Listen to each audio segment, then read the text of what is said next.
Hello everyone, welcome back to another video.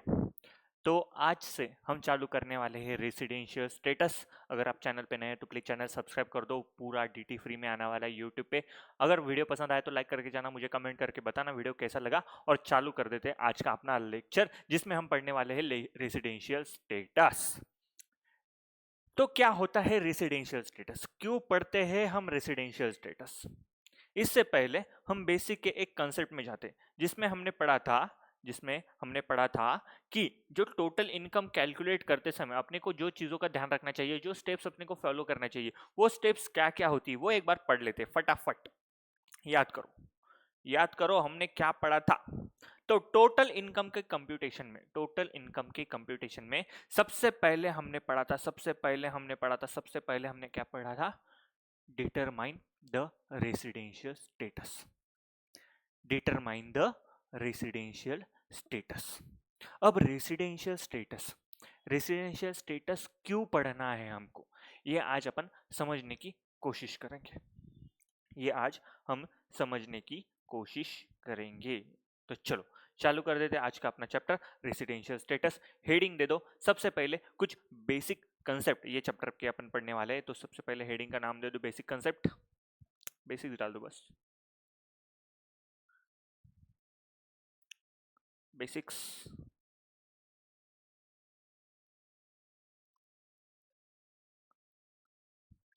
तो एक concept आपने सुना होगा, मतलब सुनते हैं अपन बार बार, कि सिटीजनशिप। हम विदेश में जो हमारे रिश्तेदार, जो हमारे दोस्त, जो हमारे अड़ोस पड़ोस के लोग जो हमारे विदेश में रहते हैं, वो क्या बोलते हैं?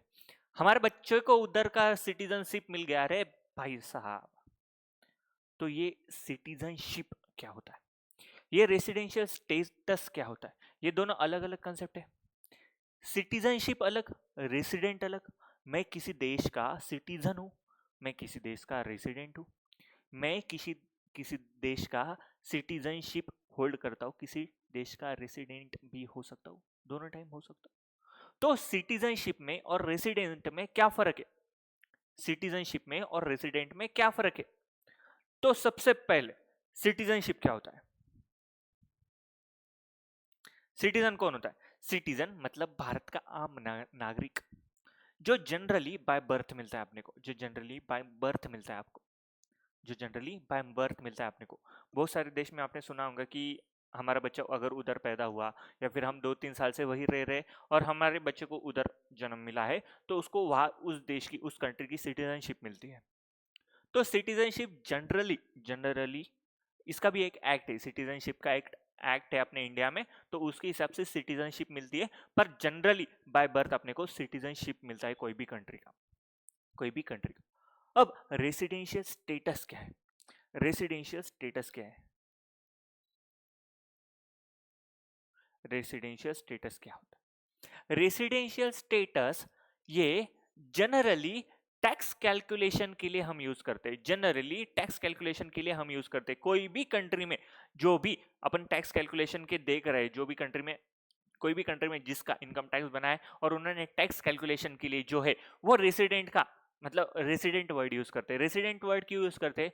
कि कोई भी पर्सन वो कंट्री में रह रहा होगा, वो कंट्री में रह रहा होगा, मतलब समझो 365 डे में से वो आधे साल से ज्यादा, मतलब 190 टू 100 डे वो एक कंट्री में रह लिया है उसने, एक कंट्री में रह लिया उसने। तो गवर्नमेंट क्या बोलेंगी, अगर आप कंट्री चला रहे होंगे, कोई अपना देश है, ये मेरा देश है, ये खुद का मेरा देश है, और आप किसी दूसरे कंट्री के हो, किसी दूसरे कंट्री के हो और मेरे कंट्री में आके रह गए, आप किसी दूसरे कंट्री में हो, ये देखो आप, और मेरे कंट्री में आके रहने लगे हो। अब मेरे कंट्री में आने के बाद आपने जो इनकम कमाई है, मेरे कंट्री में आने के बाद आपने जो इनकम कमाई है, तो मैं तो बोलूंगा ही भाई, आपने मेरे कंट्री में इनकम कमाई है, आपने मेरे कंट्री में इनकम कमाई है, तो आपको इधर टैक्स देना पड़ेगा, इधर टैक्स देना पड़ेगा। ये अगर आप खुद भी कोई देश चला रहे होते, तो ये लॉजिकल चीज है कि अपन वो देश का, एक सेकंड रुकना,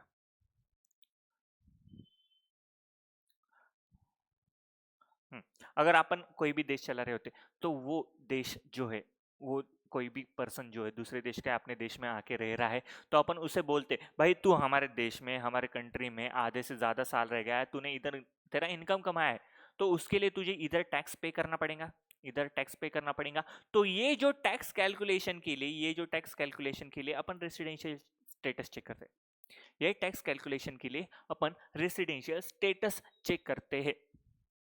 तो सिटीजनशिप जनरली अपने को बाय बर्थ मिलता है, रेसिडेंशियल स्टेटस जनरली अपन टैक्स कैलकुलेशन के लिए चेक करते हैं। तो दोनों में मिक्स मत कर देना, दोनों चीजों को, दोनों कंसेप्ट को। Citizenship generally by birth, residential status tax calculation के लिए यूज करते हैं अपन। ओके, समझ में आया क्या? अब ये रेसिडेंशियल स्टेटस, ये रेसिडेंशियल स्टेटस क्यों देख रहे हैं अपन, क्यों देख रहे हैं अपन? अब मैं इंडिया, ये भारत, ये अपना भारत, सॉरी भारत अपनी मातृभूमि, जय माता दी खास, भारत माता की जय। ये मेरा भारत है, थोड़ा सा अतला पतला आया है पर भारत माता की जय। अब ये भारत है, अब ये मैं यहाँ ना नहीं रहता, मैं चला गया दुबई, दुबई, हबीबी वेलकम टू दुबई, दुबई चला गया मैं। अब दुबई में मैं रहता हूँ, 4-5 साल से रह रहा हूँ, उधर ही रह रहा हूँ।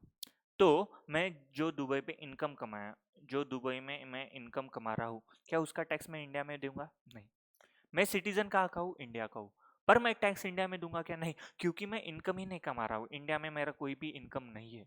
मेरा जो भी इनकम है मेरा दुबई में है, मेरी जॉब है जो दुबई में, मेरे बिजनेस है जो दुबई में। तो इंडियन गवर्नमेंट क्या मेरे से इनकम टैक्स कलेक्ट कर सकता है क्या? नो, इनकम टैक्स कलेक्ट नहीं कर सकता, क्योंकि मैं इनकम कमा ही नहीं रहा हूं इंडिया में। जो भी मेरा इनकम है जो है दुबई में। तो इंडियन गवर्नमेंट मेरे से टैक्स कलेक्ट कर सकती है क्या? नहीं। इंडियन गवर्नमेंट मेरे से टैक्स कलेक्ट कर सकती है क्या? नहीं, क्योंकि मेरा सारा का सारा इनकम जो है वो दुबई में कलेक्ट हो रहा है। इनकम जो है वो दुबई में कमा रहा हूं और दुबई की गवर्नमेंट मुझे टैक्स पे करने लगेंगी। दुबई की गवर्नमेंट मुझे बोलेंगी चल तू टैक्स पे कर, चल तू टैक्स पे कर। तो मुझे इंडिया में टैक्स पे करना पड़ेगा क्या? नहीं। तो यहाँ पे मेरा रेसिडेंट क्या हो गया? रेसिडेंशियल स्टेटस, रेसिडेंशियल स्टेटस क्या हो गया मेरा? Non resident, non resident, non resident क्यों? क्योंकि मैं इंडिया से बाहर रह रहा हूँ, क्योंकि मैं इंडिया से बाहर रह रहा हूँ और मुझे इंडिया में टैक्स पे करने की कोई भी जरूरत नहीं है। तो नॉन रेसिडेंट को कोई भी टैक्स नहीं लगने वाला है, क्योंकि तू नॉन रेसिडेंट है। बट अगर तेरी इंडियन इनकम होगी कुछ, तो उसका अपन देखते हैं।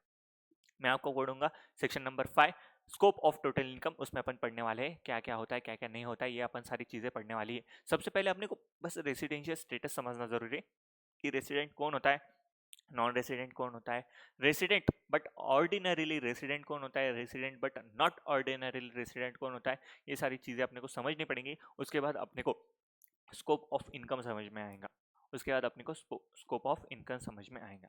तो समझा, ये सिटीजनशिप समझा, रेसिडेंट समझा, क्यों अपन चेक कर रहे हैं वो भी अपने को समझ में आया होगा। तो ये उड़ा देता हूं मैं, डिलीट। तो बेसिक्स में सबसे पहले लिखो, सबसे पहले लिखो सिटीजनशिप ऑफ कंट्री, सबसे पहला पॉइंट लिखो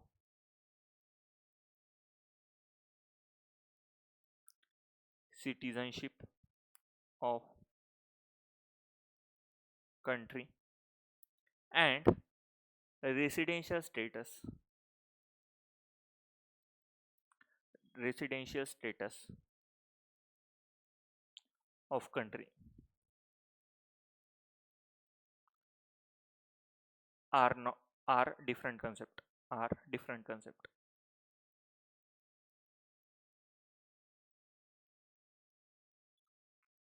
सिटीजनशिप अलग, रेसिडेंशियल स्टेटस अलग। अब क्या ये रेसिडेंशियल स्टेटस क्या मुझे हर साल चेक करना पड़ेगा? हाँ। जब भी मैं टोटल इनकम का कैलकुलेशन करूंगा, जब भी मैं टोटल इनकम का कैलकुलेशन करेंगे, उस समय मुझे ये टैक्स कैलकुलेशन, ये रेसिडेंशियल स्टेटस चेक करना पड़ेगा। समझ में आया क्या? समझ में आया? तो लिखो, लिखो नेक्स्ट पॉइंट, शायद लैग हो गया था थोड़ा। रेसिडेंशियल स्टेटस,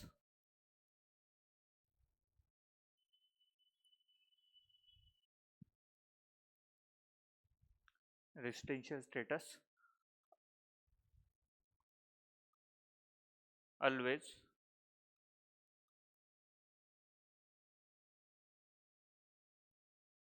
determine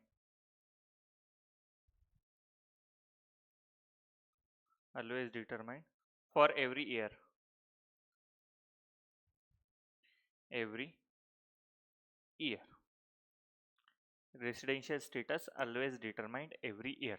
हर साल अपने को चेक करना पड़ेगा क्योंकि हर साल उसको टैक्स कैलकुलेशन है, हर साल उसको टैक्स पे करना है, तो हर साल उसको टैक्स कैलकुलेशन से पहले उसका रेसिडेंशियल स्टेटस चेक करना पड़ेगा और उसके हिसाब से उसको टैक्स रेट अपने को डिटरमाइन करने पड़ेंगे, टैक्स रेट उसको लगाने पड़ेंगे उसके इनकम से हिसाब से, उसके रेसिडेंशियल स्टेटस के हिसाब से पूरा कैलकुलेशन अपने को करना पड़ेगा. तो रेसिडेंशियल स्टेटस अपने को हर साल चेक करना है, हर साल चेक करना है. उसके बाद में थर्ड पॉइंट क्या, मैं एक ही समय दो कंट्री का रेसिडेंट रह सकता हूं क्या? अगर कोई भी कंट्री, समझो मैं इंडिया में रह रहा हूं, इंडिया में रह रहा हूं, भारत माता की जय, इंडिया में रह रहा हूं. अब मैं इंडिया में रह रहा हूं और कुछ समय के लिए रशिया में जा रहा हूं, रशिया में जा रहा हूं. समझ रहे हो बात को? समझ रहे हो बात को? मैं कुछ समय के लिए रशिया में जा रहा हूं. अब मैं इंडिया से रशिया जा रहा हूं. अब इंडिया से रशिया जा रहा हूं तो रशिया में भी मैंने कुछ इनकम चालू की, वो इनकम वहीं पे उड़ा दे रहा हूं, वहीं पे मजे कर रहा हूं और फिर से इंडिया में आ रहा हूं, फिर से इंडिया में पैसा कमा रहा हूं, फिर से इंडिया में मजे कर रहा हूं. इंडिया में मेरा सब है रे, घर बार बीबी बच्चे. रशिया में बस बिजनेस है मेरा, वही मजे कर रहा हूं. अब यहाँ पे जो मैं इंडिया में इनकम कमा रहा हूं तो उसके लिए मुझे रेसिडेंशियल स्टेटस चेक करना पड़ेगा और उसका रेसिडेंशियल स्टेटस मैं यहाँ पे इंडिया में भी टैक्स लायबल रहूंगा उसके लिए. अगर रेसिडेंशियल स्टेटस मेरा इंडियन रहा, मतलब समझो मैं, कंडीशन होती है कि 182 डेज से अगर ज्यादा इंडिया में रह लिया आपने तो रेसिडेंट बन जाओगे. तो मैं 185 डेज इंडिया में रह रहा हूँ, 185 डेज इंडिया में रह रहा हूँ और बाकी के 365 में से रिमेनिंग जो डेज है वो रशिया में रह रहा हूं. तो इंडिया में भी रेसिडेंट हो गया और शायद रशिया के इनकम टैक्स में लिखा होगा कि आपको भी 180 डेज से अगर ज्यादा आप रशिया में रह रहे होंगे तो आपको रशिया में टैक्स पे करना पड़ेगा, रशिया में टैक्स पे करना पड़ेगा. तो क्या मैं रेसिडेंट रशिया का भी बन जाऊंगा? क्या मैं रशिया का भी रेसिडेंट बन जाऊंगा? हाँ. तो एक ही समय मैं दो कंट्री का रेसिडेंट बन गया हूं क्या? हाँ. एक ही समय मैं दो कंट्री का रेसिडेंट बन गया हूं. हाँ. तो मेरा इंडियन इनकम क्या मेरा इंडिया में भी टैक्सेबल हो जाएगा? हाँ. अब मेरा रशिया का इनकम क्या इंडिया में टैक्सेबल हो जाएगा क्या? अब गवर्नमेंट बोलेंगी तू रशिया का रेसिडेंट है, तू रशिया का रेसिडेंट है. रशिया की गवर्नमेंट क्या बोलेंगी? तू हमारे देश का रेसिडेंट है, तुझे टैक्स रशिया में ही पे करना होगा, तुझे टैक्स रशिया में ही पे करना होगा. समझा? अब यहाँ पे मैं इंडियन इनकम, अब मैं यहाँ पे अगर रेसिडेंट बन गया, मैं यहाँ पे अगर रेसिडेंट बन गया इंडिया में, अगर मैं रेसिडेंट बन गया और रेसिडेंट बन गया तो मेरी ग्लोबल इनकम टैक्सेबल हो जाती. अगर मैं इंडिया में रेसिडेंट रहा, मैं एक प्रोविजन है आपको सेक्शन नंबर 5 में, अगर मैं रेसिडेंट रहा, इंडिया का रेसिडेंट रहा तो मुझे ग्लोबल इनकम टैक्सेबल हो जाएंगी. मतलब मैं पूरी दुनिया में से कहीं भी पैसा कमाऊं और मैं इंडिया का रेसिडेंट हो गया, इंडिया का रेसिडेंट हो गया तो मुझे इंडिया में टैक्स पे करना पड़ेगा, मुझे इंडिया में टैक्स पे करना पड़ेगा. तो इनकम मुझे आ रही है पर टैक्स मुझे पूरा पे करना पड़ेगा, इंडिया में टैक्स मुझे पे करना पड़ेगा. क्या हो रहा है? ये टैक्स पे करना पड़ेगा. तो इनकम, ग्लोबल इनकम, अगर मैं रेसिडेंट रहा, मेरे हिंदुस्तान का, मेरे भारत का, मेरे इंडिया का, अगर मैं रेसिडेंट बन गया, मेरे रेसिडेंशियल स्टेटस के कंडीशन के हिसाब से अगर मैं भारत का रेसिडेंट बन गया तो मुझे ग्लोबल इनकम टैक्सेबल हो जाती है इंडिया में, मुझे ग्लोबल इनकम टैक्सेबल हो जाती है इंडिया में. तो मैं जो मेरी पूरी ग्लोबल, पूरी दुनिया भर की जो भी मैं इनकम कमा रहा हूं उसके ऊपर इंडिया में मैं टैक्स पे करूंगा. ओके. उसके ऊपर मैं इंडिया में टैक्स पे करूंगा. ओके. अब ये जो मेरी रशिया की इनकम है ये भी मेरी इंडिया में टैक्स हो रही है. अब मेरी रशिया की जो इनकम है ये भी मेरी इंडिया में टैक्स हो रही है, क्योंकि मैं इंडिया का रेसिडेंट बन गया हूं तो मेरा ग्लोबल इनकम टैक्सेबल हो गया है। ग्लोबल इनकम टैक्सेबल हो गया है तो मैं इंडिया में पूरे देश का, पूरे भारत का, पूरे इंडिया का जो इनकम है उसके ऊपर तो टैक्स पे ही करूंगा, पर पूरे दुनिया का जो भी इनकम है उसके ऊपर भी मैं इंडिया में टैक्स पे करूंगा। बराबर है? रेसिडेंशियल स्टेटस के हिसाब से ये कंडीशन सही है? ओके। अब एक दिक्कत, अब मैं जो इनकम कमा रहा हूँ इंडिया, पूरी दुनिया में मैं जो इनकम कमा रहा हूँ वो इंडिया में टैक्सेबल तो हो जाएंगी, ओके। मैं उसका टैक्स इंडिया में भी पे कर दूंगा, ओके। पर रशिया में मैं भी वहां भी रेसिडेंट बन गया हूँ, तो रशिया का जो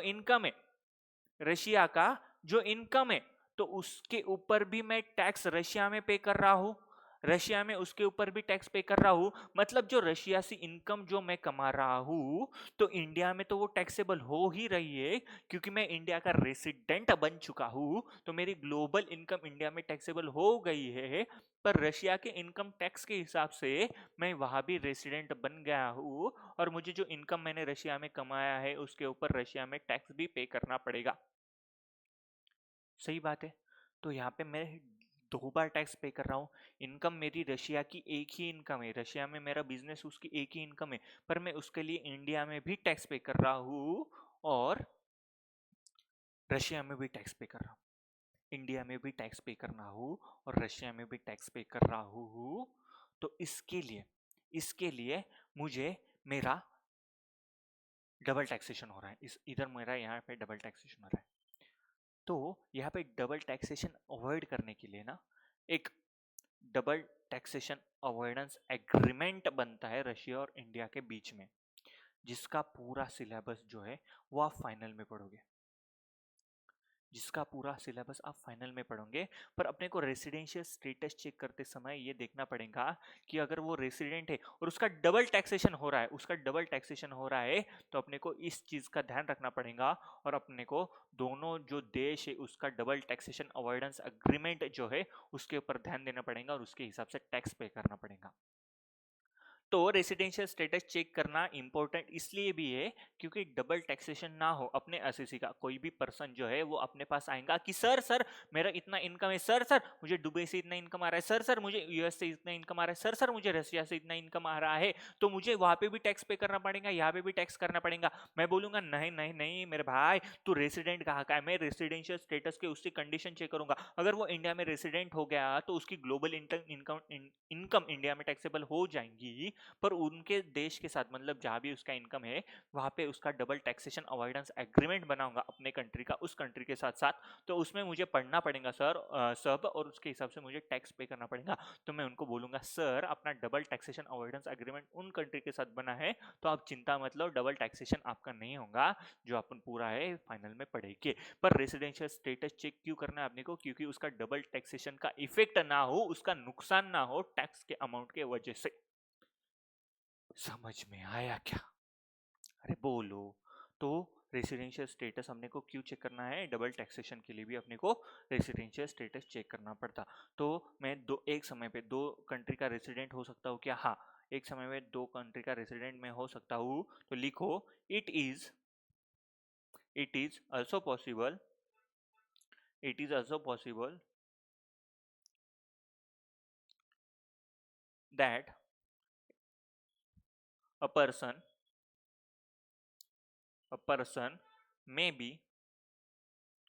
may be resident may be resident for for more than for more than one country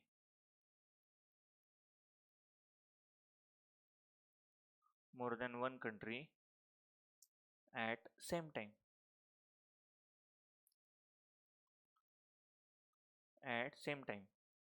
A person, it is also possible a person may be resident for more than one country at the same time. और last point लिखो, last point लिखो, continuous stay in India,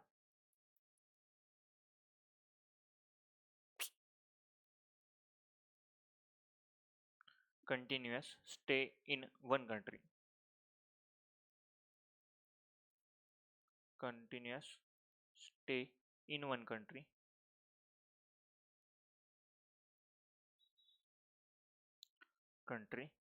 is not important, is not important.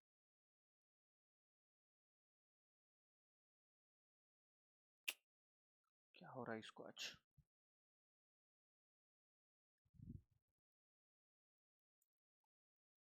Is not important मतलब एक condition जो मैंने अभी बोली आपको कि 182 डेज से 182 डेज से अगर ज़्यादा इंडिया में स्टे कर लिया उसने तो उसको उसको अपन इंडिया का रेसिडेंट मान लेंगे। तो ये 182 डेज उसको कंटिन्यू 182 रहना है या 365 में से कोई भी 182 डेज। तो यहाँ पे कंटिन्यू उसका स्टे इंडिया में इंपॉर्टेंट नहीं है। पूरे पूरे साल में पूरे 365 डेज में वो कभी भी 182 डेज रहा इंडिया में तो उसको अपन रेसिडेंट मान लेंगे, उसको अपन रेसिडेंट मान लेंगे। तो continuous stay in one country is not important, continuous stay in one country is not important. समझ में आया क्या? अरे बोलो, समझ में आया क्या? बेसिक था, कुछ ज्यादा है था नहीं इसमें। अब लिखो why it is necessary, why it is necessary, why it is necessary to determine residential status, residential status of person every year, हर साल। क्यों देखना है अपने को रेसिडेंशियल स्टेटस उसका? हर साल क्यों देखना है उसको रेसिडेंशियल स्टेटस? तो सबसे पहले तो अपने को scope of total income determine करने के लिए, scope of total income is based on residential status,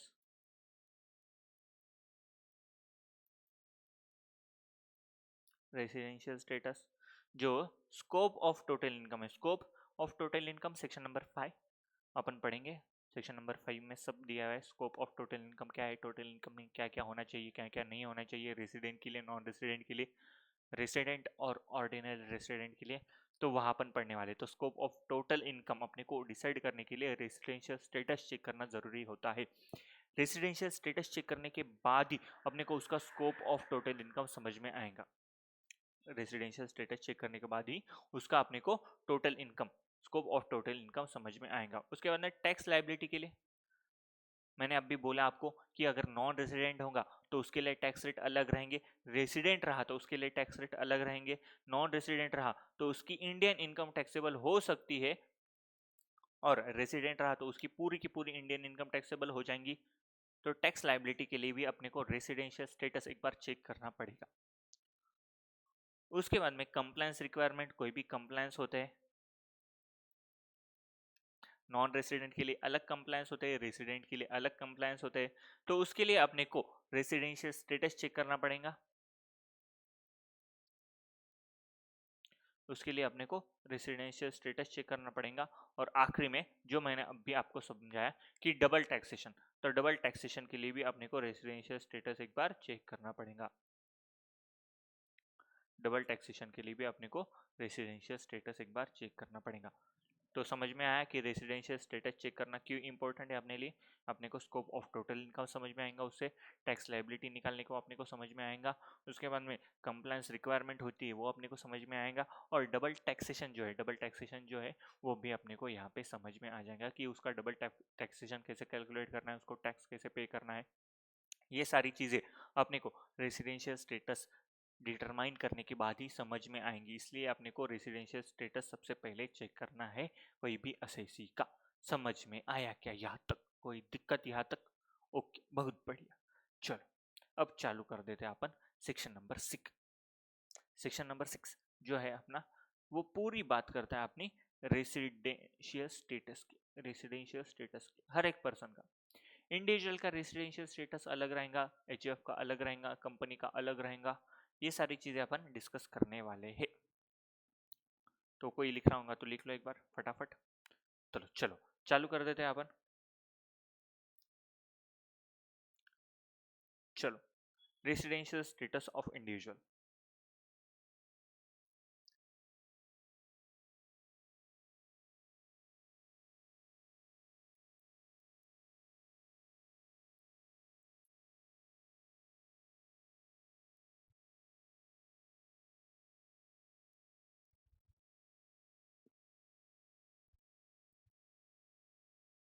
section number है इसका 61। सेक्शन नंबर है इसका 61, रेसिडेंशियल स्टेटस ऑफ इंडिविजुअल। कोई भी इंडिविजुअल इंडिया का, हमारे भारत का, हमारे हिंदुस्तान का, हमारे इंडिया का रेसिडेंट कब रहेगा? कोई भी पर्सन, कोई भी इंडिविजुअल हमारे हिंदुस्तान का, हमारे भारत का, हमारे इंडिया का रेसिडेंट कब रहेगा? अगर अगर तो रेसिडेंट सबसे पहले यहाँ पे रेसिडेंट, यहाँ पे नॉन रेसिडेंट।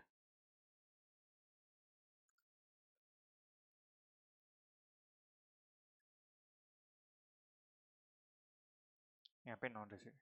तो रेसिडेंट कब रहेगा वो? रेसिडेंट कब रहेगा वो? अगर ही स्टे इन इंडिया फॉर सबसे पहले 182 days or more in previous year, or second condition 60 days in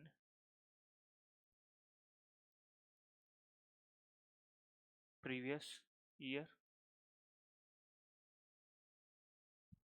60 days और मोर कर दो यहाँ पे, 60 days और मोर, sorry 60 days or more in previous year and 365 days or more in 4 previous preceding year। पूरा लिख लो लगे तो, फिर से कंफ्यूज हो जाएंगे आप। प्रीवियस preceding year, 365 days और मोर इन 4 previous preceding year। तो कोई भी इंडिविजुअल इंडिया का रेसिडेंट कब बनेगा? कोई भी इंडिविजुअल इंडिया का रेसिडेंट कब बनेगा? अगर वो इंडिया में 182 डेज और मोर रहा है, 182 डेज और मोर रहा है। कब? प्रीवियस ईयर में। कब? इन प्रीवियस ईयर में। प्रीवियस ईयर मतलब अपना कौन सा रहेगा? अपना असेसमेंट ईयर कौन सा है? 26, 27। प्रीवियस ईयर कौन सा रहेगा अपना? 25, 26। सही है। अरे भाई ऐसा मत करो, भले क्या क्वेश्चन सॉल्व किए अपन ने पूरे के पूरे। अरे भूल मत जाना ये ईयर कौन सा है कौन सा नहीं। ये देखो अपना क्या है, असेसमेंट ईयर 26, 27। पूरा अपना पेपर, पूरे अपने पेपर असेसमेंट ईयर 26, 27 के लिए ही आने वाले हैं। तो असेसमेंट ईयर 26, 27 अपने खून में होना। जब तक अपने ये 3 अटेम्प्ट होते नहीं, मई, सितंबर और जनवरी, इसके लिए अपना असेसमेंट ईयर 26, 27 ही आने वाला है। तो अपना असेसमेंट ईयर कौन सा आने वाला है? 26, 27। प्रीवियस ईयर कौन सा है? 25, 26। तो 182 डेज अगर रहा है वो, 182 डेज और मोर, 182 डेज और मोर इन प्रीवियस ईयर रहा, तो वो रेसिडेंट बन जाएगा। और मतलब इसके सिवा और एक कंडीशन देखनी पड़ेगी अपने को। अगर 182 डेज की कंडीशन सेटिस्फाई नहीं हो रही होंगी, और ओ आर इंग्लिश वाला, और 60 डेज और मोर इन प्रीवियस ईयर, 60 डेज और मोर इन प्रीवियस ईयर, और 365 डेज और मोर इन 4 प्रीवियस प्रीसीडिंग ईयर। मतलब एक तो ये कंडीशन सेटिस्फाई होना, या फिर ये कंडीशन सेटिस्फाई होना। मतलब ये एक कंडीशन सेटिस्फाई होना, या फिर एक कंडीशन सेटिस्फाई होना। ये तो दोनों ही होना, मतलब 60 days in previous year and 365 days और मोर इन 4 प्रीवियस प्रीसीडिंग ईयर। यहाँ पे तो दोनों कंडीशन सेटिस्फाई होना चाहिए, 60 डेज और मोर वाली भी और 365 डेज और मोर इन 4 प्रीवियस प्रीसीडिंग ईयर, ये दोनों कंडीशन अपनी सेटिस्फाई होना चाहिए। या फिर इसके बदले में 182 डेज और मोर इन प्रीवियस ईयर वाली भी अपन कंडीशन एक देख सकते हैं। अगर ये दोनों कंडीशन में से, ये दोनों कंडीशन में से, ये दोनों कंडीशन, ये दोनों कंडीशन में से एक भी कंडीशन अपन ने सेटिस्फाई कर ली, एक भी कंडीशन अपन ने सेटिस्फाई कर ली, तो अपन बन जाएंगे हमारे हिंदुस्तान के, हमारे भारत के, हमारे इंडिया के रेसिडेंट। भारत माता की जय। और अपन टैक्स इंडिया में पे कर देंगे। समझ में आया क्या? अरे बोलो, समझ में आया क्या? नॉन रेसिडेंट कम रहेगा जब अपन ये कोई भी कंडीशन फॉलो नहीं कर रहे, तो अपन इंडिया के लिए नॉन रेसिडेंट बन जाएंगे इफ नॉट रेसिडेंट।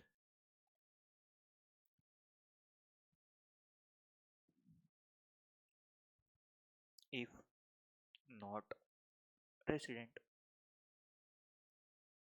अगर रेसिडेंट नहीं रहे तो नॉन रेसिडेंट बन जाएंगे।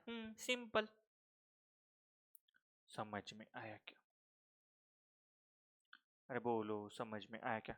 तो रेसिडेंट मतलब समझ में आया, अगर वो 182 डेज और मोर रहा है प्रीवियस ईयर में, या उसके अलावा 60 डेज रहा है वो प्रीवियस ईयर में, और 365 डेज रहा है इन 4 प्रीवियस प्रीसीडिंग ईयर में, तो उसको अपन रेसिडेंट बना लेंगे, उसको अपन रेसिडेंट बना लेंगे। समझ में आया क्या? समझ में आया? अगर ये दोनों कंडीशन, मतलब कोई भी कंडीशन यहाँ से सेटिस्फाई नहीं हो रही, तो उसका सीधा सीधा बोल देंगे टू इंडिया के लिए नॉन रेसिडेंट है। समझ में आया क्या? समझ में आया क्या यहाँ तक? चलो, ये हो गया यहाँ पे रेसिडेंट नॉन रेसिडेंट का। अब यहाँ पे और एक कंडीशन, मतलब यहाँ पे खत्म नहीं हुआ, नहीं, यहाँ पे खत्म नहीं हुआ। अब रेसिडेंट रहा, अगर कोई इंडिविजुअल रेसिडेंट रहा, तो उसके लिए अपने को फिर से दो कंडीशन सेटिस्फाई करनी पड़ेंगी।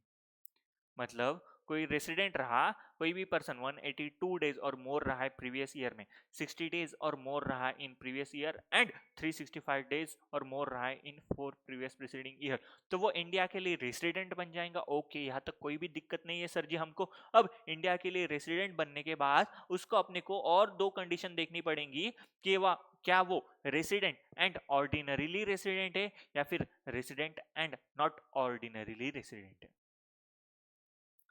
अब ये कंडीशन क्यों लाई? सबसे पहले ना एक चीज समझ लो, इसमें जो अपने आईसीआई ने जो सेंटेंसेस लिए हैं resident, ordinarily resident and not ordinary resident के लिए, वो आपने अगर बेयर एक्ट पढ़ा तो उसमें कुछ सेंटेंस अलग देख रखे, कुछ सेंटेंस अलग देख रखे, उसका इंटरप्रिटेशन जो है वो आईसीआई ने सिंपल वे में बताया आपने को। पर अगर एज इट इज लैंग्वेज आपने देखी बेयर एक्ट की, एज इट इज लैंग्वेज देखी, तो आपको थोड़ा डिफरेंस नजर आएगा, पर जो इंटरप्रिटेशन है वो सेम है। तो आप आईसीआई की लैंग्वेज ही लिखना, अगर पेपर में आया ऐसा क्वेश्चन तो आईसीआई की लैंग्वेज में ही अपने को मार्क मिलने वाले। बेयर एक्ट का लैंग्वेज भी लिखा तो कोई दिक्कत नहीं आने वाली है वहां पे, पर आईसीआई के जो सजेस्टेड आंसर है उसमें तो आईसीआई के क्वेश्चन आंसर रहने वाले हैं, तो आपको आईसीआई के हिसाब से ही आप वहां पे आंसर लिखने पड़ेंगे। समझ में आया वहां पे? तो एक बार चीज समझ लेते हैं, resident, ordinary resident, resident not ordinary resident, एक बार हेडिंग दे देते, फिर आपको समझ में आएगा कि उसमें डिफरेंस क्या है। तो लिखो heading, resident and ordinary,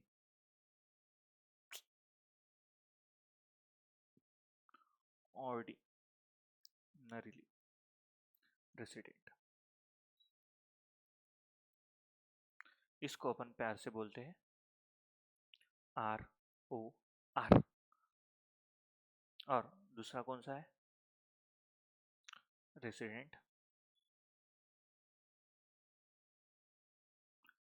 not ordinarily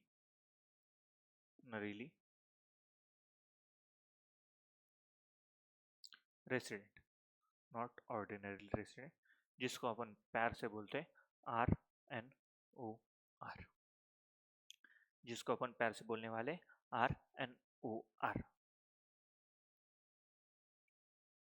resident, ordinarily resident, resident and not ordinarily resident, and रह गया यहाँ पे, रेसिडेंट एंड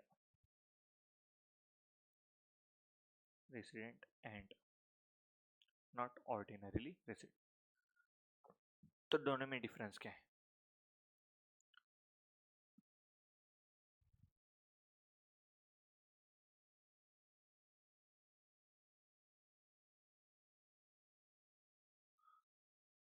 दोनों में डिफरेंस क्या है? एक ही मिनट, थोड़ा यहाँ पे डेकोरेशन कर लेता हूँ, मतलब अपने को समझने में इजी जाएगा थोड़ा, आपको भी।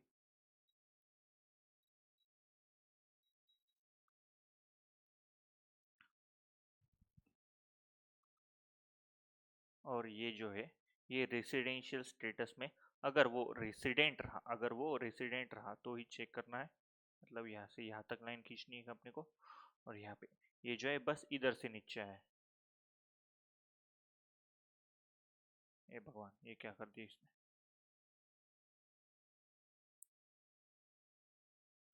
ये जो है बस यहाँ से नीचे लिया उसने, और ये नीचे। ओके, अगर रेसिडेंट रहा तो अपने को चेक करना पड़ेगा, रेसिडेंट एंड ऑर्डिनरी रेसिडेंट है, resident and not ordinary resident है।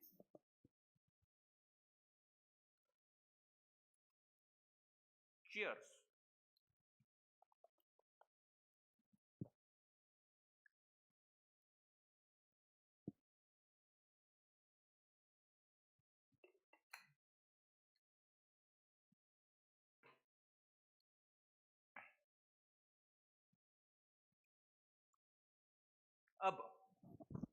अब ये कंसेप्ट क्यों आया है?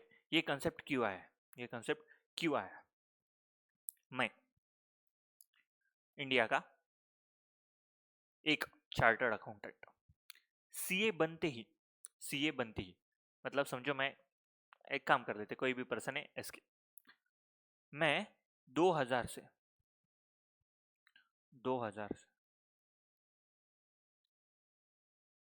कहाँ लेते? दुबई लेते, दुबई ही लेते। अरे यार, ये क्या हो रहा है? इटली लेते। मैं 2001-2002 से इटली इटली में जा चुका हूँ। मैं वहाँ पे पूरा बिजनेस है मेरा, इटली में बहुत बड़ा बिजनेस है मेरा, बहुत बड़ा ब्रांड है मेरा खुद का। अब 2001 मतलब बहुत पुरानी बात है, बहुत पुरानी बात है।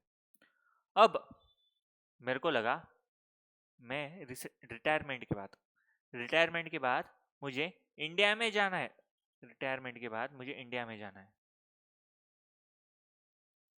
इंडिया में जाना है। इटली में मजा नहीं है रे रिटायरमेंट के बाद। यहाँ पे अपन मस्त 4 धाम की यात्रा करेंगे, मस्त 12 ज्योतिर्लिंग के दर्शन करेंगे, मस्त बहुत सारी देवी देवता को दर्शन करेंगे, और यहाँ पे अपन आखिरी सांस लेंगे। ये मैंने डिसाइड कर लिया। अब यहाँ पे मैंने 15-20 साल, अरे अंधा पैसा कमाया, अंधा, इतना पैसा कमाया, इतना पैसा। अरे मेरे बेड के नीचे पैसा, मेरी दीवारें जो है वो पैसे से बनी हुई, मेरे हर तरफ सोने, सोना ही सोना, रियल वाला सोना, सोना नहीं। अरे इतना पैसा, अंधा पैसा कमाया मैंने, अंधा पैसा। मतलब 2025 में, 25 तक मैंने बहुत पैसा कमाया, बहुत पैसा। अब 2025 में मैं इंडिया में आ गया, मतलब अपने प्रीवियस ईयर में 25-26 में मैं अपने इंडिया में आ गया। ओके, बहुत बढ़िया, मैं इंडिया में आ गया। गवर्नमेंट ने, भारत सरकार ने मेरे बहुत अच्छे तरीके से मेरा स्वागत किया, बहुत बढ़िया। अब मेरा इटली में मेरा घर बार, बीवी बच्चे, घर है, एक मेरी गाड़ी है, बाइक है मेरी, ये बाइक, मेरा बिजनेस है बहुत बड़ा, ये मेरा बिजनेस, ये सब का है मेरा इटली में, ये सब का है मेरा इटली में, ये सब का है मेरा इटली में। अब मैं ये सब छोड़ के इंडिया में आया हूँ, ये सब छोड़ के मैं इंडिया में आ रहा हूँ। अब इंडिया में मैं, अगर समझो, मेरे जो बिजनेस है ये मैंने रेंट पे दी थी, ये मैंने रेंट पे दिया, इसमें से कुछ पार्ट जो है ना मैंने रेंट पे दे के रखा है। ये जो बिल्डिंग है मेरी पूरी, इसमें का कुछ पार्ट जो है मैंने यहाँ पे रेंट पे दे के रखा है। अब कुछ पार्ट जो मैंने रेंट पे दे के रखा है और मैंने 2025 में मतलब अप्रैल में ही मैं इंडिया में आ गया। अप्रैल में ही मैं इंडिया में आ गया और 182 डेज से ज़्यादा इंडिया में रह लिया मैंने। मतलब 25-26 में मैं अब इंडिया से बाहर जाने वाला हूँ क्या? नहीं, मैंने 15 साल में बहुत पैसा कमाई कर लिया। 15 साल के बाद मैं यहाँ पे आ गया हूँ इंडिया में। 182 डेज से मैं ज़्यादा इंडिया में रह लिया, मतलब 25-26 में मैं पूरा इंडिया में रहने वाला हूँ। 365 डेज में इंडिया में रहने वाला हूँ, बहुत बड़े। मैं 182 डेज से ज़्यादा इंडिया में रह रिया हूँ क्या प्रीवियस ईयर में? हाँ, 25 में आया हूँ मैं, अप्रैल 25 में आया हूँ, तो 182 डेज से पूरे साल में 25-26 में मैं इधर ही हूँ, इंडिया में ही हूँ। तो 182 डेज से मैं ज़्यादा इंडिया में स्टे कर लिया हूँ। क्या मैं रेसिडेंट बन गया?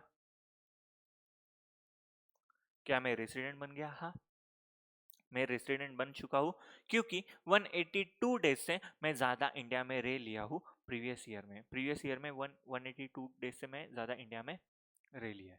ओके, अब मैं रेसिडेंट बन गया। अब मैंने आपको बताया, जो अभी अपन पिछला एग्जांपल देख रहे थे, कि अगर मैं रेसिडेंट रहा तो मेरा ग्लोबल इनकम टैक्सेबल हो जाएगा, मेरा ग्लोबल इनकम टैक्सेबल हो जाएगा।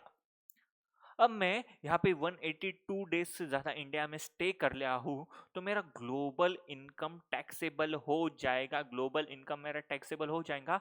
तो ये क्या, मेरा जो रेंट इनकम आ रहा है, क्या ये जो मेरा रेंट इनकम आ रहा है ये भी इंडिया में टैक्सेबल हो जाएगा। और इटली की गवर्नमेंट क्या बोलेंगी, अरे भाई तू जो रेंट है तेरा, तू इतने साल से इधर रेंट कमा रहा है, मैं पिछले 15 साल रेंट इनकम जो इसका टैक्स इटली में पे कर रहा हूँ, और मैं इंडिया में आने के बाद रेसिडेंट बन गया हूँ, और इंडिया में गवर्नमेंट क्या बोलेंगी, तू रेसिडेंट बन गया तो 182 डेज से ज़्यादा इंडिया में रह लिया, तो तुझे इंडिया में टैक्स पे करना पड़ेगा, क्योंकि तू रेसिडेंट बन गया। और इटली की गवर्नमेंट क्या बोलेंगी, अरे भाई तू इंडिया में दे, तुझे टैक्स देना होगा, तो पर तू इधर 15 साल से इधर इनकम कमाया है ना, बिजनेस इनकम कमाया है ना, तो इधर तू टैक्स देना पड़ेगा ना तुझे। अब ये कंडीशन देखे जाए 182 डेज की, तो इंडियन गवर्नमेंट सही है। पर ये कंडीशन देखा जाए कि मेरे घर बार बीबीएच का है, तो इटली वाली गवर्नमेंट भी सही है, क्योंकि पिछले 15 साल से मैं इटली में रह रहा हूँ, तो इटली में टैक्स दूंगा। ओके, मैं बस 1 साल आया हूँ, 1 साल में मेरा सब वहाँ पे वैसा ही पड़ा है, मेरा बंगला वहाँ पे पड़ा है, मेरी गाड़ी वहाँ पे पड़ी है, मेरी बाइक वहाँ पे पड़ी है, मेरे जो बिजनेस सेटअप है पूरा का पूरा वहाँ पे पड़ा है, मेरा रेंटल इनकम वहीं के वहीं आ रहा है। तो ये जो इनकम है इंडिया में आ रहा है, ये मेरा मतलब रेसिडेंट बन चुका हूँ मैं इंडिया में, तो मेरा इनकम जो टैक्स हो रहा है वो इंडिया में भी हो रहा है रेसिडेंट होने के कारण। तो यहाँ पे मेरे साथ कहीं ना कहीं नाइंसाफी हो रही है, क्योंकि मैं एक ही साल में आया और इंडियन गवर्नमेंट बोल देगा कि यार तू टैक्स पे कर दे, इंडिया में तू रेसिडेंट बन चुका है अभी, तू टैक्स पे कर दे इंडिया में, तू रेसिडेंट बन चुका है अभी। पर मेरा सबका सब पूरा का पूरा सेटअप जो है वो इटली में पड़ा है, तो इटली की गवर्नमेंट भी बोलेंगी तू इटली में कमाया है तो इटली में टैक्स पे करना पड़ेगा। अब समझो मैंने ये घर बेच दिया है, मैं रेसिडेंट बन चुका हूँ इंडिया का, मैंने ये घर बेच दिया, मैं मतलब मुझे रिटायर हो गया, मैं बिजनेस से 15 साल में मैं इंडिया में आने वाला हूँ, इंडिया में आ चुका हूँ 25-26 में, ये मैंने घर बेच दिया, कैपिटल गेन अराइज हुआ, घर बेच के मुझे कैपिटल गेन अराइज हुआ। तो अब रेसिडेंट होने के कारण इंडिया में तो मेरा ग्लोबल इनकम टैक्सेबल हो जाएगा, तो कैपिटल गेन पे इंडिया में टैक्स पे करना के लिए लाइबल हो जाऊंगा। और इटली गवर्नमेंट क्या बोलेंगी, अरे तेरा घर इधर है ना, इटली में है ना, तो इटली में लोगों बेचा ना तूने ये घर, तो ये जो तेरा कैपिटल गेन है ये इटली में टैक्सेबल हो जाएगा, जो कैपिटल गेन जो है वो इटली में टैक्सेबल हो जाएगा।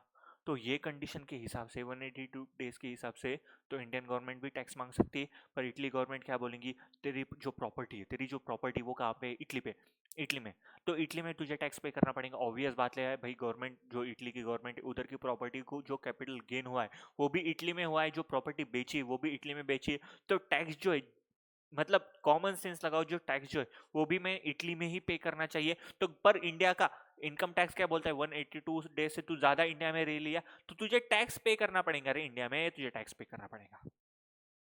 अब ये बात गवर्नमेंट को समझ में आ गई। अगर कोई पर्सन ऐसा सडनली इंडिया में आ गया, उसका सबका सब पूरा का पूरा सेटअप इंडिया के बाहर खड़ा है, और वो 182 डेज से ज़्यादा इंडिया में रह लिया, तो उसकी ग्लोबल इनकम टैक्सेबल हो जाएंगी। तो उसकी ग्लोबल इनकम टैक्सेबल हो जाएंगी। तो ये चीज़ अवॉइड करने के लिए एक कंसेप्ट आया जिसको हम बोलेंगे ROR एंड RNOR। ROR और RNOR। तो रेसिडेंट, ऑर्डिनरी रेसिडेंट मतलब क्या? जो इंडिया में ही रह रहा है, रेसिडेंट बन चुका है और कई साल से वो इंडिया में है, तो उसकी इंडियन इनकम टैक्सेबल हो जाएंगी, इंडिया में इनकम टैक्सेबल हो जाएंगी। पर resident and not ordinary resident है, resident and not ordinarily resident है, तो मतलब वो सडनली इंडिया में आया है, सडनली इंडिया में आ गया है और वो 182 से ज्यादा इंडिया में रह लिया, 182 डेज से ज्यादा इंडिया में रह लिया उसने, इसके वजह से वो रेसिडेंट बन चुका है। पर उसका पूरा का पूरा इनकम जो है वो ऑलरेडी विदेश में है, इंडिया के बाहर है। तो जो भी वो इंडिया में इनकम कमा रहा है, अब मैं इंडिया में इनकम कमाऊंगा 25-26 में, क्योंकि मैं इंडिया में आ चुका हूँ, मेरा जो भी रिटायरमेंट का प्लान है वो भी रेडी हो चुका है, मैंने एफडी बना ली, यहाँ पे सेविंग अकाउंट खोल दिया है, यहाँ पे मेरी इनकम जो है वो इंटरेस्ट इनकम जो है मेरा इंडिया में आने वाला है। इंडिया में मेरा इंटरेस्ट इनकम आने के बाद जो मेरा सेविंग अकाउंट का इंटरेस्ट आने वाला है, एफडी का जो मेरा इंटरेस्ट आने वाला है वो इंडिया में आने वाला है। तो ये जो इंटरेस्ट है वो मेरा इंडिया में टैक्सेबल हो जाएगा। तो RNOR को, जो भी इंडियन इनकम है, वो आपको टैक्स जो है इंडियन इनकम का वो RNOR को देना पड़ेगा। इंडियन इनकम का जो फॉरेन इनकम है उसकी, जो बिजनेस सेटअप है ऑलरेडी उसका इटली में, जो कैपिटल गेन है उसका इटली में होने वाला है, जो गाड़ी बेच के उसको पैसा आने वाला है, उसका गोल्ड सिल्वर जो भी वो इटली में जो उसने कमा के रखा है, और जो इटली से पैसा लेने वाला है, मतलब जो पैसा उसको इटली में आने वाला है उसका टैक्स वो इटली में पे करने वाला है, उसका टैक्स उसको RNOR होने की वजह से वो इंडिया में उसका टैक्स पे नहीं करेगा, इंडिया में उसका टैक्स पे नहीं करेगा। समझ में आया क्या? अब ये जो कंसेप्ट है ना, ये शायद बहुत सारी फैकल्टी पढ़ाती नहीं है,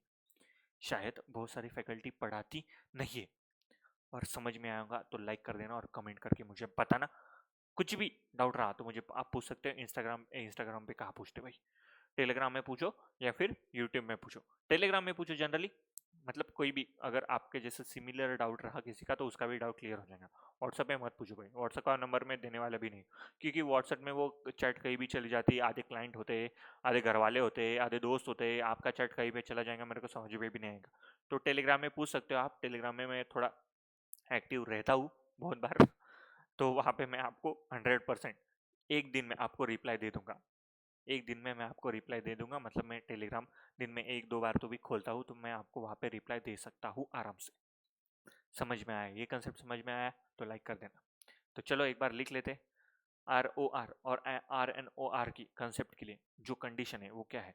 अब जो बेयर एक्ट में है ना, बेयर एक्ट में क्या दिया है उन्होंने, एक बार लिख लेते। ROR की जो कंडीशन है वो लिख लेते, बाद में मैं आपको बोलता हूँ कि बेयर एक्ट में क्या लिखा है गवर्नमेंट। तो लिख लो फटाफट, अभी कंसेप्ट आपको समझ में आ गया। 182 डेज 60 डेज उसकी जैसी ही कंडीशन यहाँ पे भी देख रखी है, तो वैसे ही सेम कंडीशन यहाँ पे। सबसे पहली कंडीशन क्या है अपनी? रेसिडेंट, कलर चेंज कर लेता, रेसिडेंट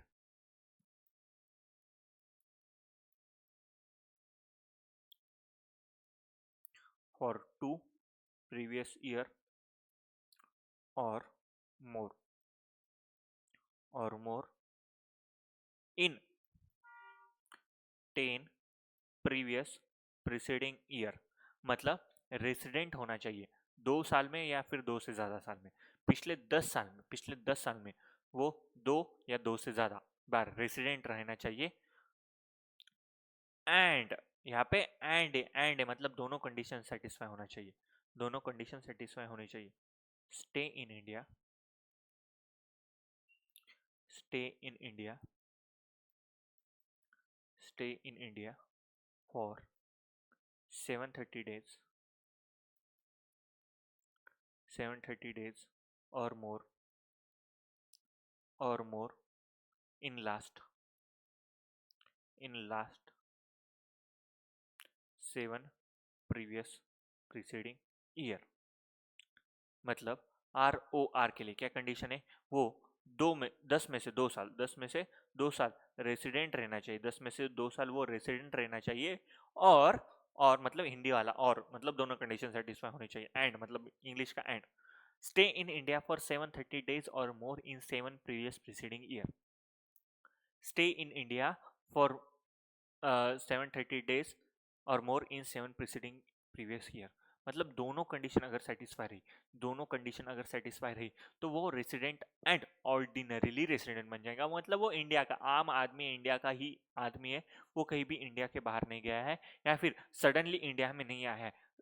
पिछले 10 साल से वो जनरली रेसिडेंट रहा है 2 साल में, और 730 days in 7 previous preceding year में रहा है। मतलब उसका इंडिया में उसका रेसिडेंट थोड़ा ज़्यादा है, मतलब वो ऑर्डिनरी रेसिडेंट हो गया है इंडिया का।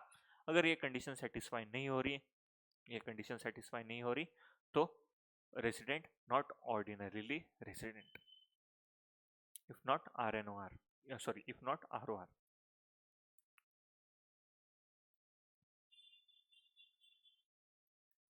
If not ROR।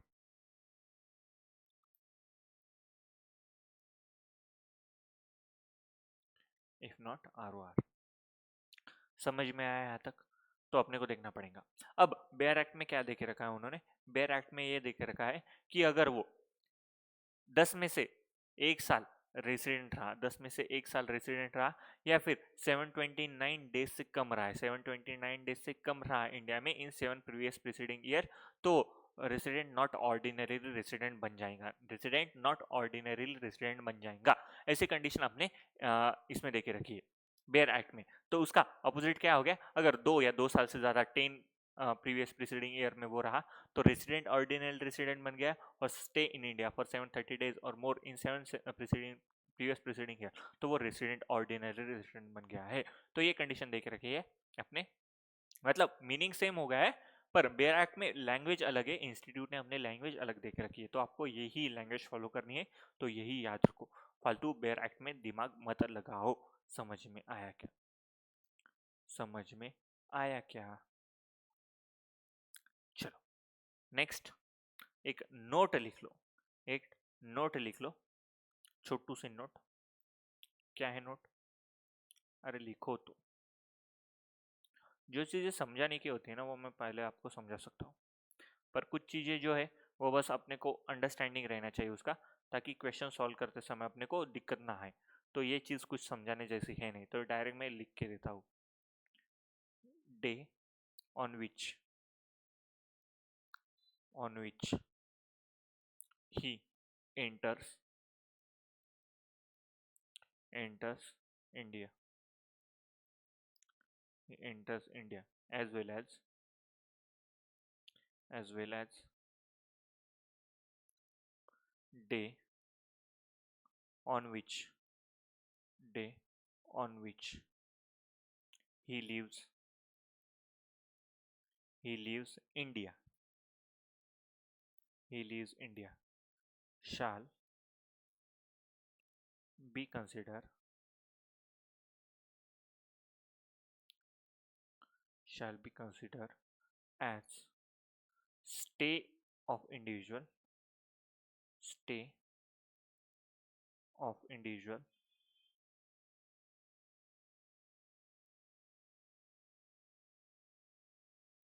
stay of individual in India, stay of individual in India।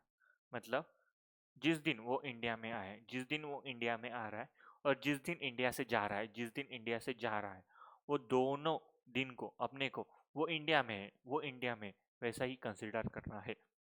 मगर वो 1 अप्रैल को आया है और 182 डे 182 डेज 1 अप्रैल में आए तो 1 अप्रैल भी कंसिडर होगा, और 182 डेज उससे कैलकुलेट कर लो, तो 182 डेज पे अगर वो इंडिया से जा रहा है तो अभी अपने को इंडिया में कंसिडर करना पड़ेगा। समझ में आया क्या? कोई लिख रहा हूँ, लिख लो। समझ में आया क्या? अरे बोलो ना बच्चों।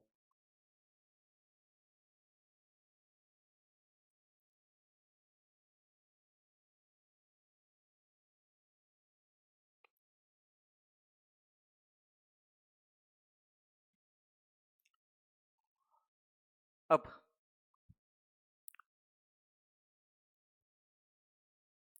अब एक चार्ट बनाओ। अब एक चार्ट बनाओ, लिखो यहाँ पे Indian citizen, Indian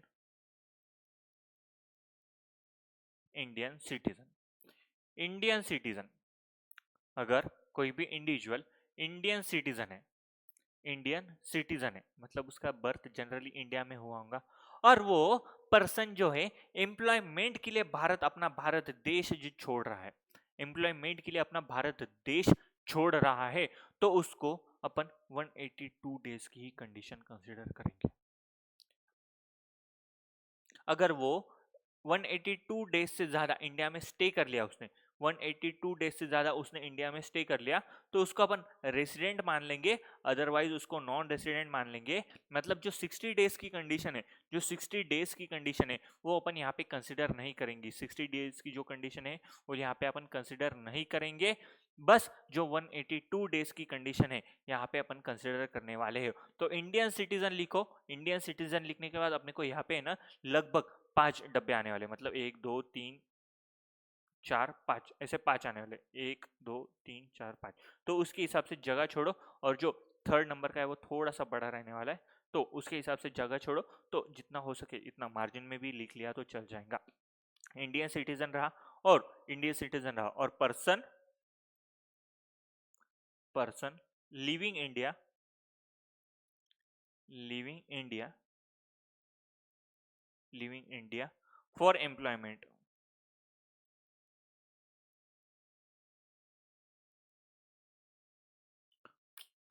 for employment, तो उसको जो है वो अपन बस 182 डेज की ही कंडीशन देखेंगे, उसके लिए अपन बस 182 डेज की ही कंडीशन देखेंगे।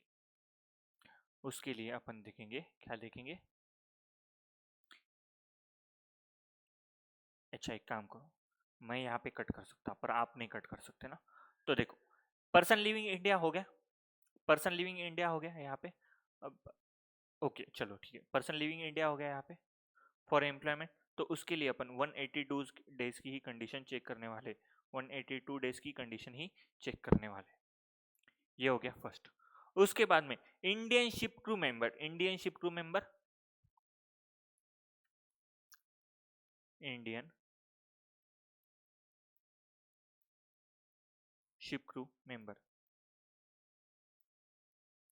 Indian ship crew member, W थोड़ा आड़ा टेढ़ा हो गया, Indian ship crew member, Indian ship crew member के लिए भी अपन 182 डेज की ही कंडीशन देखेंगे, 60 डेज एंड 365 डेज की कंडीशन यहाँ पे अपन चेक नहीं करेंगे उसके रेसिडेंट के लिए। उसके रेसिडेंट के लिए अपन 182 डेज की ही कंडीशन चेक करेंगे, 60 डेज एंड 365 वाली कंडीशन, ये जो कंडीशन है सेकंड कंडीशन जो है यहाँ पे, ये कंडीशन अपन यहाँ पे चेक नहीं करेंगे इनके लिए, बस ये एक ही कंडीशन चेक करेंगे, ये एक ही कंडीशन चेक करेंगे। अगर वो रेसिडेंट रहा 182 डेज से ज़्यादा प्रीवियस ईयर में उसने स्टे कर लिया, तो उसको अपन रेसिडेंट मान लेंगे, उसको अपन रेसिडेंट मान लेंगे। इंडियन शिप क्रू मेंबर हो गया, और एक आएगा यहाँ पे, और एक आएगा यहाँ पे, तो लिखो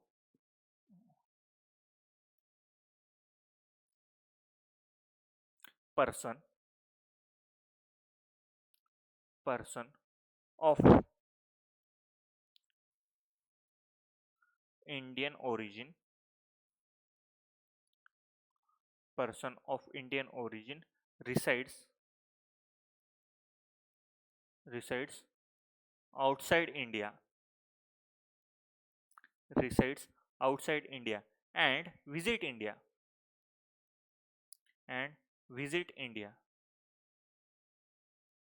विजिट इंडिया।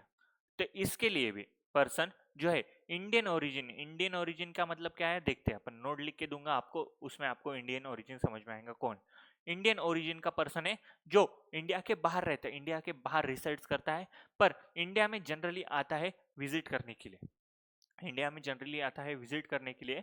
तो इनके लिए अपन जो है वो 182 डेज की कंडीशन देखने वाले हैं, 60 days in previous year and 365 days in 4 previous preceding year की कंडीशन यहाँ पे अपन चेक नहीं करने वाले हैं, यहाँ पे अपन वो कंडीशन चेक नहीं करने वाले हैं। तो यहाँ पे लिख लो ये तीनों के नीचे, ये तीनों के नीचे क्या लिखो, stay in India, in India for 182 days or more in previous year, in previous year, तो ये जो है रेसिडेंट बन जाएंगे, ये जो है वो रेसिडेंट बन जाएगा। मतलब इन तीनों के लिए अपने को ये स्पेशल से याद रखना पड़ेगा। Person living India for employment, Indian ship crew member और इंडियन ओरिजिन का पर्सन जो रिसाइड्स आउटसाइड इंडिया है, रिसाइड्स आउटसाइड इंडिया है बट विजिट करता है इंडिया को, बट विजिट करता है इंडिया को, तो उसके लिए अपने को 182 डेज की कंडीशन चेक करनी पड़ेगी। 182 डेज की कंडीशन चेक करनी पड़ेगी। अगर 182 डेज और मोर इन प्रीवियस ईयर रहा उसको, तो हम सीधा उसको रेसिडेंट बोल लेंगे, उसको अपन सीधा रेसिडेंट बोल लेंगे। समझ में आया क्या? समझ में आया? तो person living India for employment हो गया, इंडियन शिप क्रू मेंबर हो गया, person of Indian origin resides outside India and visit India, ये हो गया अपना रेसिडेंट, ये हो गया अपना रेसिडेंट। ओके यहां तक। अब इसके बाद दो और कंडीशन, दो और जो लोग हैं, जो इंडियन सिटीजन है, जो इंडियन सिटीजन है, जो इंडियन सिटीजन है। अब एक बात समझो, एक बात समझो, एक बात, एक बात बताऊं तुमको। एक बात क्या है, मैं ना, मैं हम्म,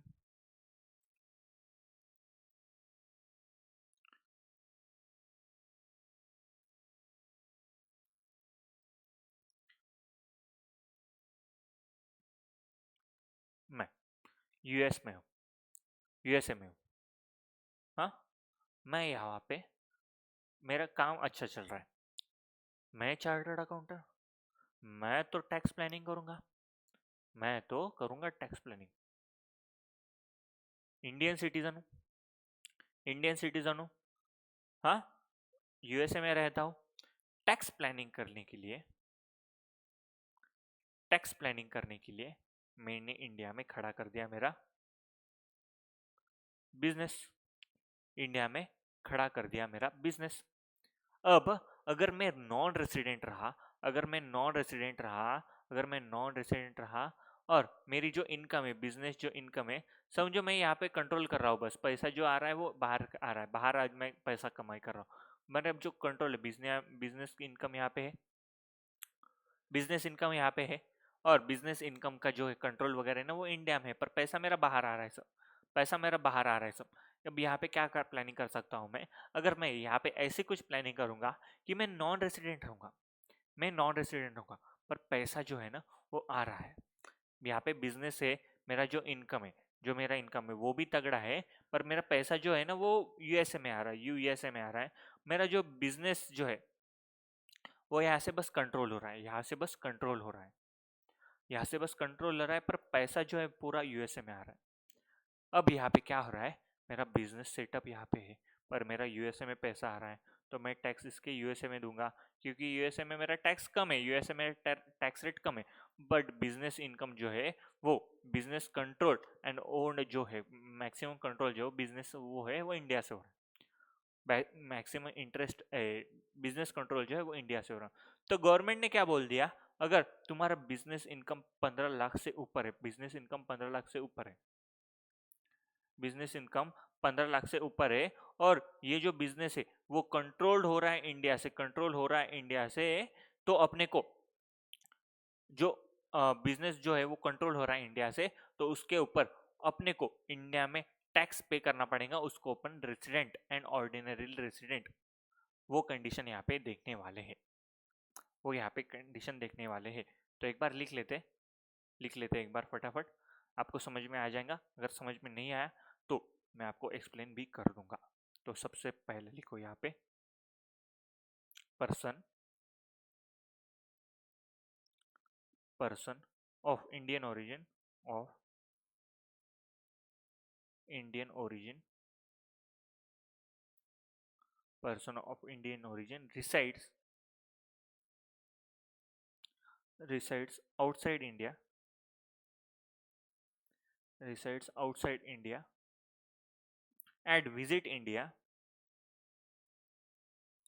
and visit India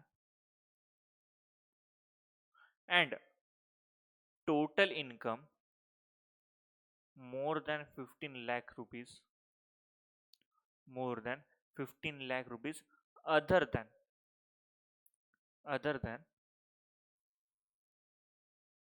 foreign source,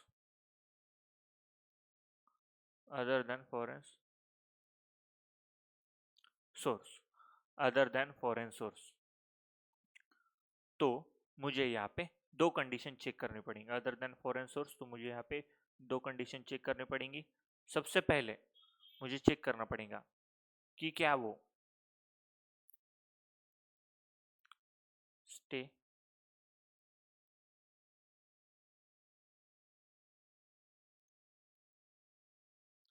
stay in India for 182 days or more in previous year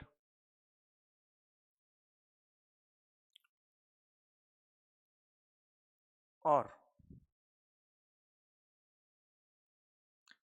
120 days or more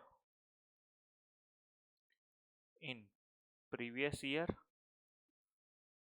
and 365 days in or more 365 days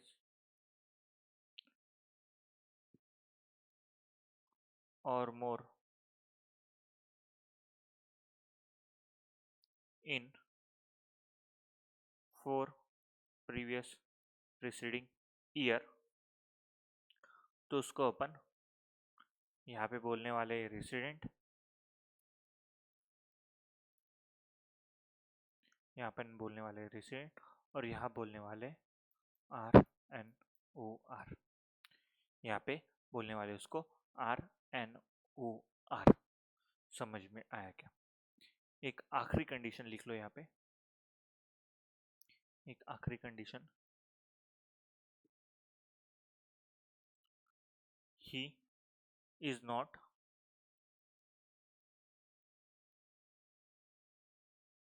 liable to pay tax in anywhere in world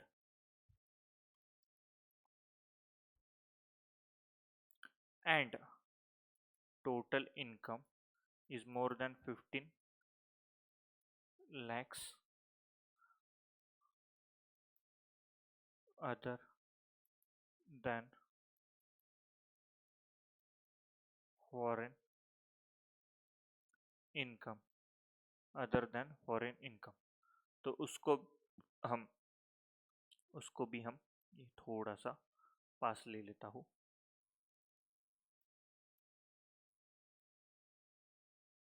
उसको हम क्या बोलने वाले हैं? RNOR, RNOR, उसको अपन RNOR बोलने वाले।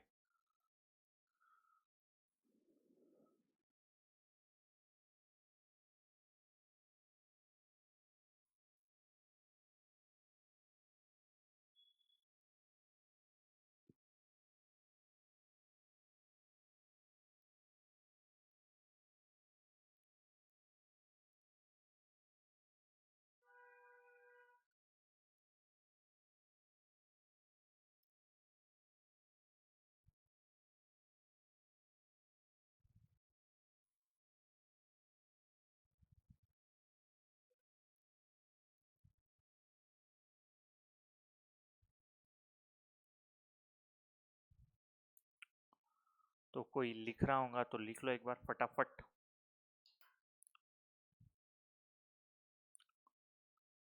Screenshot लेना होगा, स्क्रीनशॉट ले लो और लिख लो अपना। ये पूरा चार्ट है। इंडियन सिटीजन के लिए, इंडियन सिटीजन जो है उनके लिए बस। तो आज का लेक्चर जो है वो यही रुकते हैं। जो इसका एक्सप्लेनेशन है वो मैं नेक्स्ट लेक्चर में आपको दे दूंगा, अच्छे अच्छे एग्जाम्पल है इसके भी, वो मैं आपको नेक्स्ट लेक्चर में दे दूंगा। तब तक के लिए दे दीजिए मुझे इजाज़त, हम मिलते हैं नेक्स्ट लेक्चर में। Thank you so much guys, bye bye.